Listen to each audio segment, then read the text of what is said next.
Hey, what's up guys? Welcome to an episode of Pat Taste Performance. Today in the driveway is our beloved 2003 Honda Element. And ironically, while we were getting the state inspection done, just as it finished, it threw a check engine light. And that check engine light was basically for the Evap solenoid, okay? We just passed, so you couldn't fail us. And also, just a quick little tidbit of information. You could pass New York State inspection due to the age of your vehicle. I forgot how old it's supposed to be, but I'll look that up.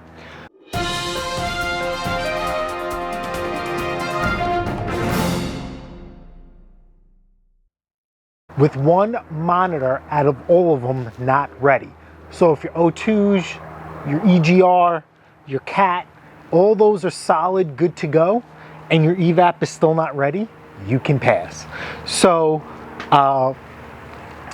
mechanic cleared the code, took it for a drive, and guess what? It popped back up. So we are going to replace it. So as I was talking to a few of you guys on the forums, there is a slew of fake Honda parts. And that is something I didn't want to risk doing. When it comes to sensors, due to the way things are going and the quality, excuse me, OEM is the way to go. So if you are doing the work yourself, invest in a quality part, maybe some tooling too to help your job a little bit easier. But this right here is ordered straight from the dealer. Funny story, I actually got this part from my local dealer. It was 200 bucks, no big deal. Had my tools with me. I was just gonna swap it out because I had the time and then take it for a nice ride, see if it clears. So I started to take the car apart and somebody from the dealership confronted me. And long story short, they told me I couldn't work in the parking lot. They said it was a liability. So I explained my situation. They didn't care. And I was like, you know what? I didn't open up this box yet, right? So I just returned it to them, went online, I saved 70 bucks. So we're gonna go over this part. I ordered this from a Honda dealership online. So let's take a look at this and we'll go from there.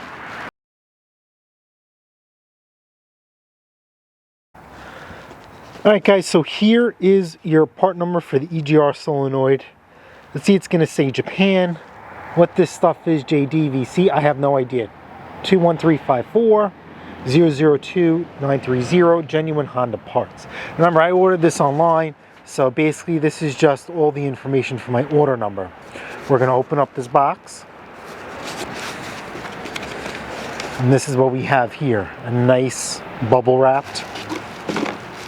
This is sealed, this is taped. It's not masking tape, the tape is built in to this right here. Clear plastic bubble wrap, and here is our part.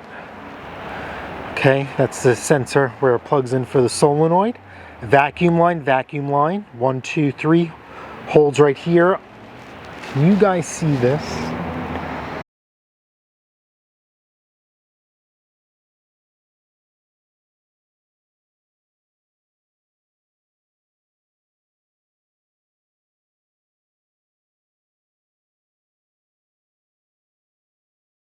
But this is where we are right now. This is your battery. Believe it or not, this is a Group 31 in the factory spot. Your intake, it looks like your solenoid is right in there. So it looks like, start here, follow this hose all the way in, and let's see. This plate right here is where it is, right along the intake. Do you see this bolt sticking out that's kind of like threaded through? That's where it's mounted to, and that whole plate has to come out and it's bolted to the engine. So I'm going to start by popping off the intake so I can get better access to the clips and removing everything and going from there. Alright, so we are going to just start by popping off the intake. Use Phillips number 2. Now the crazy part is I already had this thing apart for other repairs, and one of these screws is snapped out of the 4, but 3 is for me. It'll be just fine. It's not like we're bleeding horsepower here. All right, so 8mm. Let's see how much faster that is. And then let's get this out of the way. Absorber air filter. It's clean. It's seen better days. Pure liter. Probably had this since I first got the car. It's probably got 30,000 miles on it. Why not? All right, let's set this aside. And then now we have to pull 1, 2, what's over here? 1, 2, 3 bolts.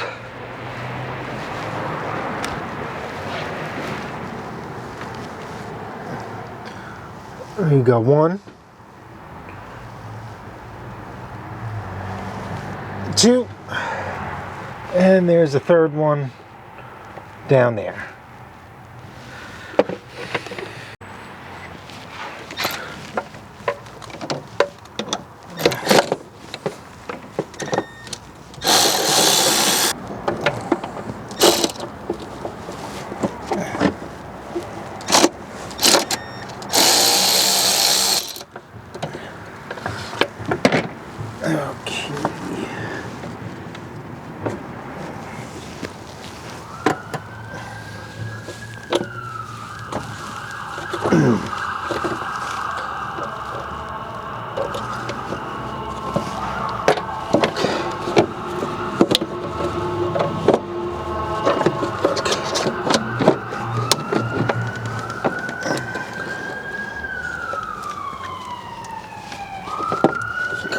Just sneak this out.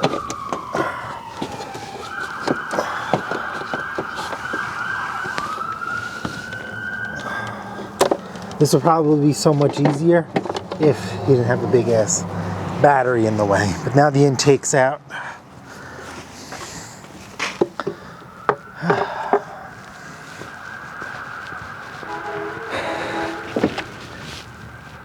Yeah, see, look, now we have so much more room to work.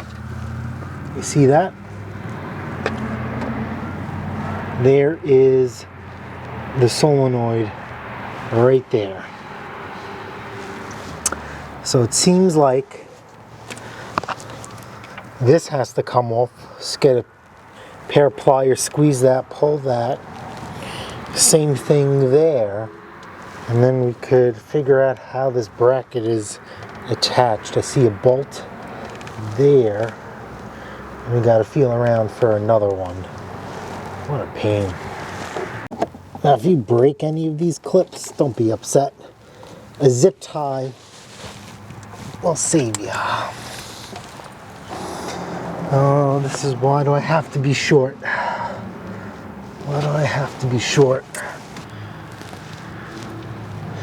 It's not just this one bolt, right? Yep, and of course it's not a 10mm, it's bigger.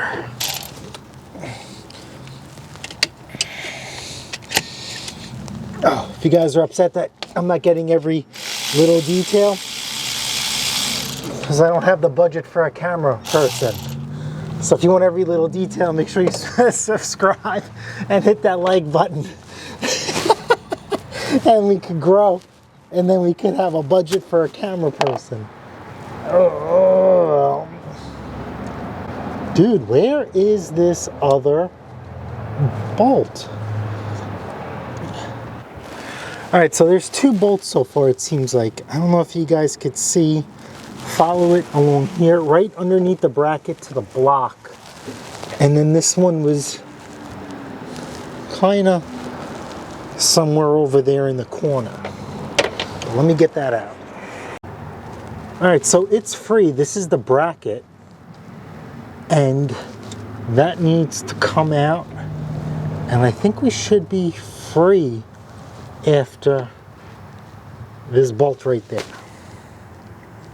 Alright, so this is where we're at. I got basically everything loose. The connector's still up.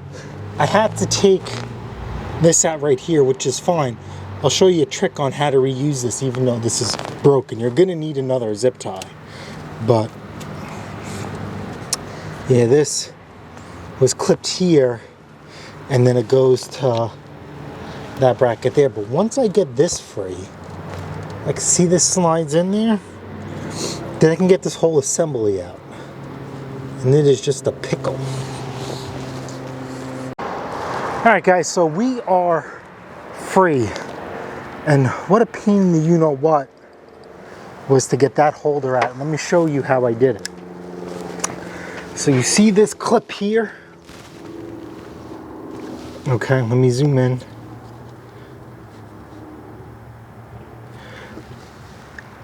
This right here, get like a flat tip screwdriver or needle nose and pull this up and then pull out.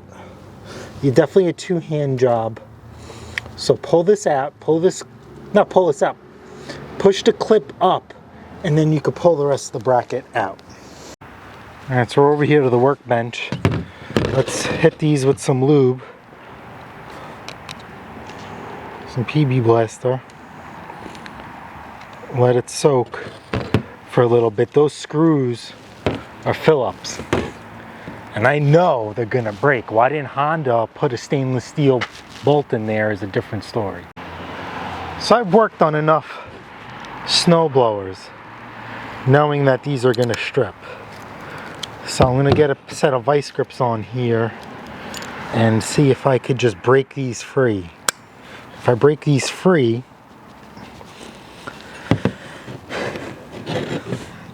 nope.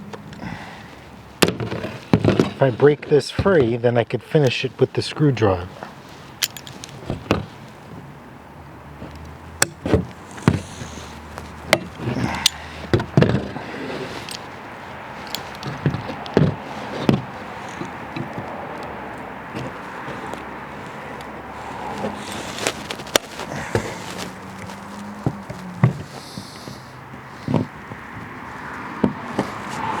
Okay, that one felt like it broke loose. Yeah, see? How it came out nice and easy. So we just have to repeat this process 2 more times.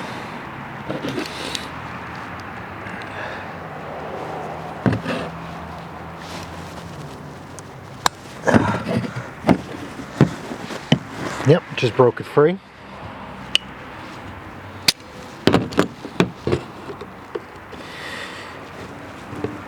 There we go.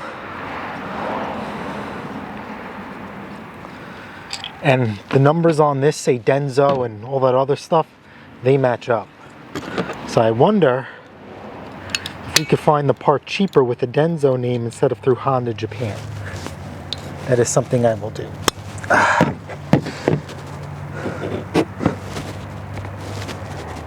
Alright, so something like this, guys, right? I know some of you guys like to comment on some of my videos and stuff. Like, oh, I'm just going to go to the junkyard. I will not go to the junkyard to take this part. I'm just going to get brand new. The effort that this is going to take, brand new. Brand new, sorry.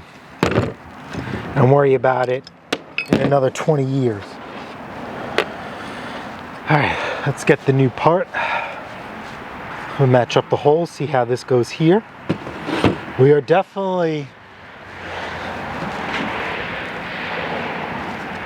going to put some anti-seize on the threads because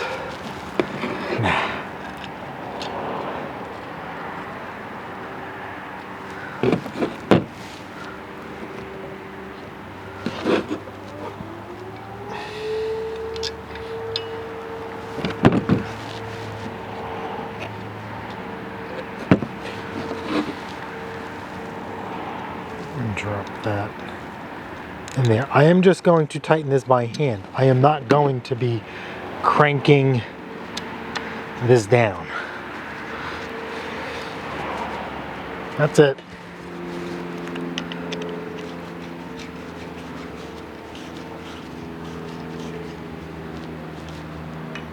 Now we spoke about that there's fake Honda parts. There's definitely going to be, I don't think they make fake Denso parts. I mean, that's a little extreme if you ask me. New sensor is in, nice and tight. And let's go back to the element, take our anti-seize with us. And you know, we got to put this all back together. Alrighty, so we're at the home stretch. Remember, we broke this, well, we cut it. So how do we fix this? So let's take this, where'd it go? Which one pulls through? See this here, pull this through. Trim this. Come on. Come on. There we go. Don't drop anything. Now we're gonna get our new zip tie. You see that? And then that'll be like new.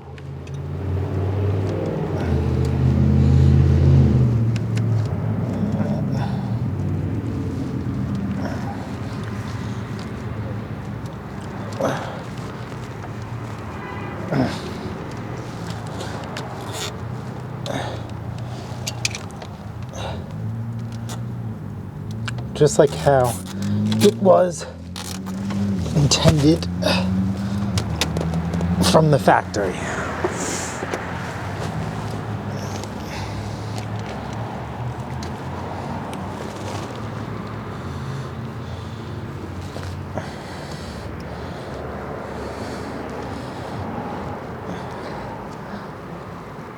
Come on. There we go. See? And see? Perfect. Just like how it was intended from the factory. It's starting to get cold that the camera's shutting down. Alrighty, so the repair is done. And basically the same way it came off is the same way you put it back together. Now, if you don't have a scan tool, the easiest way to reset your check engine light is to just disconnect the negative cable on your battery, let it hang out for a few minutes, which is also like a good tip. Like, let's just say you have a scan tool. While you were doing this repair, you could have easily just disconnected it. And then when the repair is done, put it back in. But you don't have to do that. Now, also, if you did the repair and you don't have a scan tool, you don't want to disconnect the battery, in theory, it's good practice that while driving the vehicle and the computer starts registering the signal from the faulty component, after a couple of drive cycles, it will clear itself out. Sometimes that happens, sometimes it's not, because some codes are considered hard codes, and the only way to clear it is with a scan tool or disconnecting the battery. That is what is called a hard code. I do not know if this is a hard code or not, but if you did this repair and you chose to drive it around for a prolonged period of time, let me know in the comments how you made out.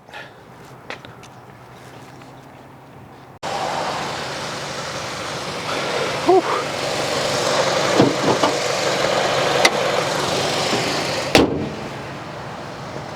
All right, guys, that is a wrap. I always just have a good habit, regardless of what kind of repair that you do. Always want to start the engine, make sure no funky sounds. Maybe you left something loose or disconnected, just double check your work. It was pretty simple, just a handful of bolts, a couple connectors, pretty tricky with that one clip, but hopefully you guys, through this video, would be just a little bit easier, a little bit more insight. I know I couldn't capture everything nut for nut, bolt for bolt. The budget is not in for a camera person. But you guys are in control of that. So if you guys like this video, comment on this video, subscribe to the channel. Eventually, we can hire a camera person full-time to get those nitty-gritty detailed shots. But guys, use this video, a little bit of mechanical instinct when you dive into this project. Definitely don't be afraid to do this, right? There is absolutely zero specialty tools. We're talking about metric sockets, which you guys should have, okay?